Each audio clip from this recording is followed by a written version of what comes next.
if 9 over 2x is equal to 3y over 8, where x is not equal to 0 and y not equal to 0, what is the product of x and y?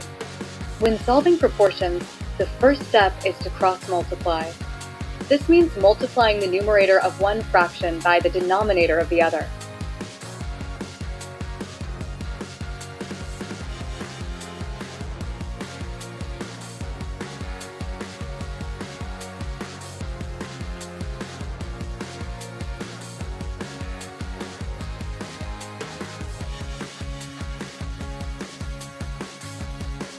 Cross-multiply like this.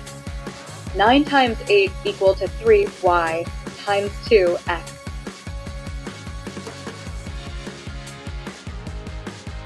Then next step, isolate the product xy in an equation.